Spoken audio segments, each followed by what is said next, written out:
घूमते घूमते आज़ाद पार्क में हम ये मेमोरियल जैसी जगह पर पहुंच गए और स्वामी जी ने मोर्चा जमाया हुआ है।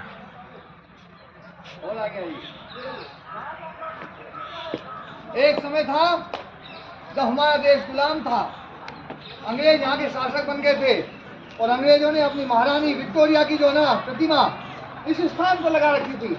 आज इस जगह में खड़ा हूँ। ये आजाद भारत, और ये आजाद भारत इसलिए आजाद है क्योंकि चंद्रशेखर आजाद जैसे लाखों क्रांतिकारी वीरों ने अपनी शहादत दी थी, अपना खून बहाया था, तब जाकर के देश आजाद हुआ है ना। और उनके है ना जो है उनके बलिदान से, उनकी शहादत से, उनकी कुर्बानी से आज हम जो है ये ढांचा तो खड़ा हुआ है, लेकिन जैसे ही देश आजाद हुआ था, आजाद होते ही यहाँ से विक्टोरिया की प्रतिमा को हटा दिया गया था और अब ये आजाद भारत। और बस हमें एक काम और करना है।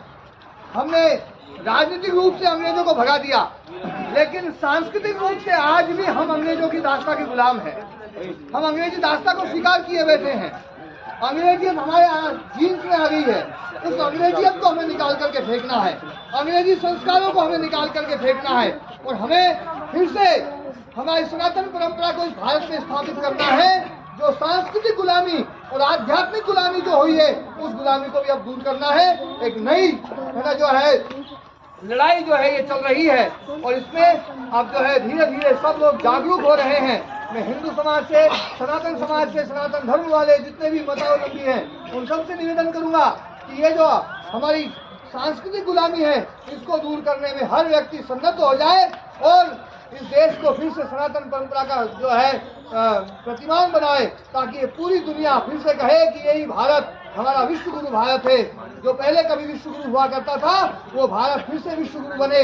बस यही संकल्प इस आजाद पार्क में चंद्रशेखर आजाद का रक्त जहाँ पर गिरा है, उस माटी से ये संकल्प हम सब गुरुकुल के बच्चे लेकर के जा रहे हैं। आप सबको प्रणाम।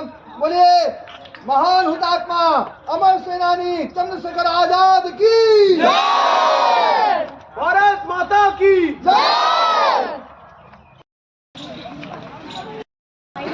अंग्रेजों की राजा रानी का क्या मतलब? अरे ये देश, हमारे देश में तो कदम कदम पर राजा और महाराजा है। यहाँ पर तो एक संत को महाराज कहा जाता है। ये तो राजाओं का देश है, ये महाराजाओं का देश है, ये गुरुओं का देश है।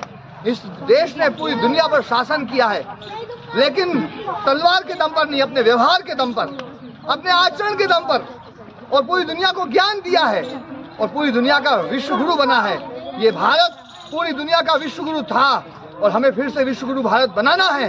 पूरी दुनिया को सिखलाया इस भारत ने। यहाँ पर हमारे देश के उस वैदिक काल के युग को हम याद करें, कितना वैज्ञानिक युग था वो। भारत में कोई भी व्यक्ति अनपढ़ नहीं था, कोई गरीब नहीं था, कोई निरक्षर नहीं था, किसी के साथ में अन्याय नहीं होता था।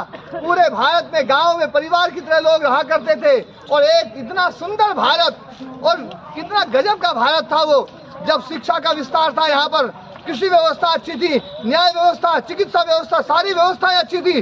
अंग्रेजों ने आकर के और अंग्रेजों ने इस देश में उस सारी व्यवस्था को छिन्न भिन्न किया और अंग्रेजों ने इसका जो आधार था गुरुकुल परंपरा, उस गुरुकुल परंपरा को खत्म किया। लेकिन अब फिर से गुरुकुल बन रहे हैं, गुरुकुल बढ़ रहे हैं, गांव गांव में गुरुकुल होगा, हर विद्यार्थी गुरुकुल में पढ़ेगा, तो फिर से भारत विश्व गुरु भारत बनेगा। बस इन्हीं संकल्पों के साथ में इस आजाद पार्क में चंद्रशेखर आजाद की का जहाँ रक्त गिरा है, उस माटी से ये संकल्प लेकर के जा रहे हैं। इस माटी को हम अपने माथे पर लगा करके इस मिट्टी से तिलक करो, ये धरती है बलिदान की, ये बलिदान की धरती है। यहाँ से संकल्प लेकर के जा रहे हैं, जैसे वो आजाद रहे थे, हमारा देश भी अब आजाद बनेगा, सांस्कृतिक रूप से भी आजाद बनेगा। राजनीतिक रूप से हमने आजादी 75 साल पहले ले ली थी, लेकिन सांस्कृतिक आजादी, आध्यात्मिक आजादी अभी बाकी है। उस आजादी को भी हम हासिल करके रहेंगे। सबको प्रणाम। बोले जय जय श्री राम, जय जय श्री राम, भारत माता की जय, भारत माता की जय, वंदे मातरम, वंदे मातरम। अमर हुतात्मा महान स्वतंत्रता सेनानी चंद्रशेखर आजाद।